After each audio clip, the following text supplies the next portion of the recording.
Hello friends, कैसे हैं आप सभी। आशा करती हूँ आप सभी अच्छे होंगे।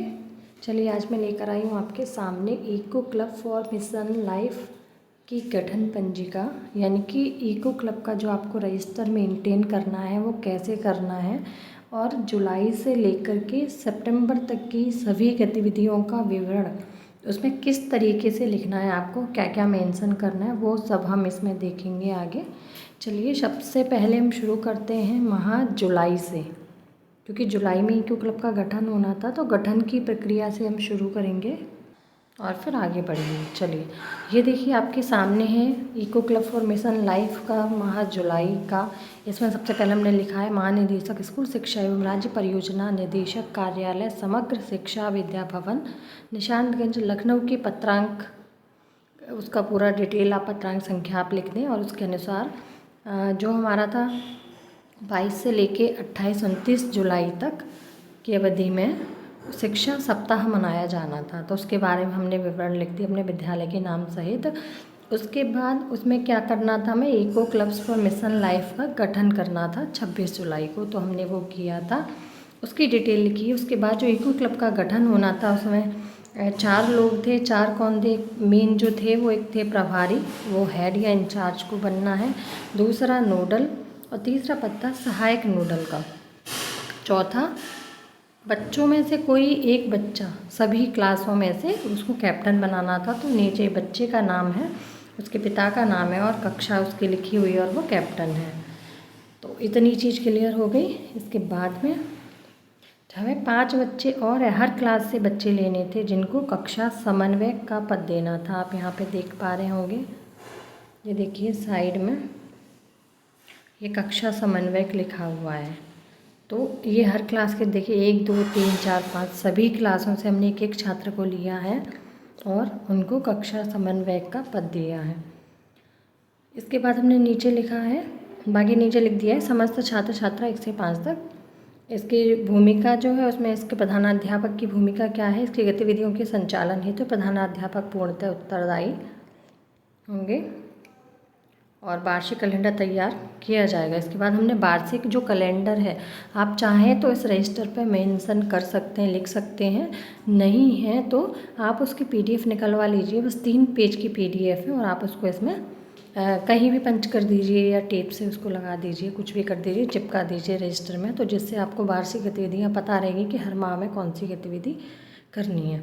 चलिए आगे चलते हैं।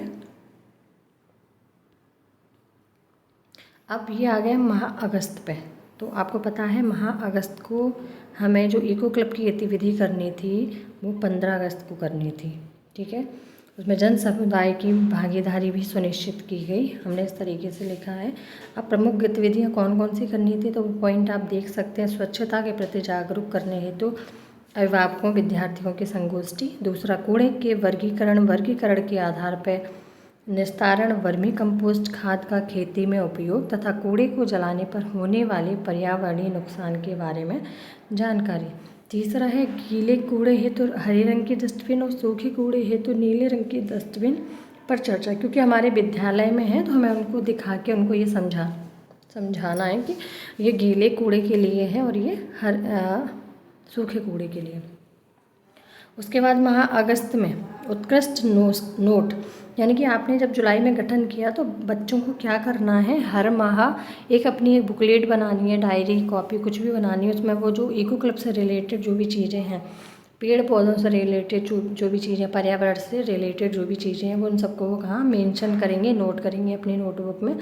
तो जो बच्चे, सारे बच्चे नोट करेंगे, जो जब बेहतर करेगा तो उत्कृष्ट 3 को हमें पुरस्कृत करना था। तो हमने 3 बच्चों को उसमें से सेलेक्ट किया है। ये हमारे 3 बच्चे ये हैं, एक कक्षा 4 नंदिनी फर्स्ट, प्रशांत 5 सेकंड, संध्या कक्षा 3 थर्ड।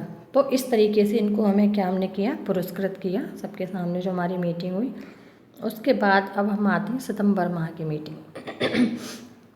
तो अब देखिए ये सितंबर माह की जो मीटिंग है वो 16 सितंबर को करनी थी, पर 16 को अवकाश होने के कारण 16-17 का अवकाश था, तो 18 को आज करनी थी। लेकिन अब क्या हुआ, हमने आज के लिए लिख लिया था, इसको तैयार कर लिया, पर हुआ क्या कि बारिश की वजह से आज का अवकाश हो गया। तो इस गतिविधि को अब हम कल कंप्लीट करेंगे, है ना।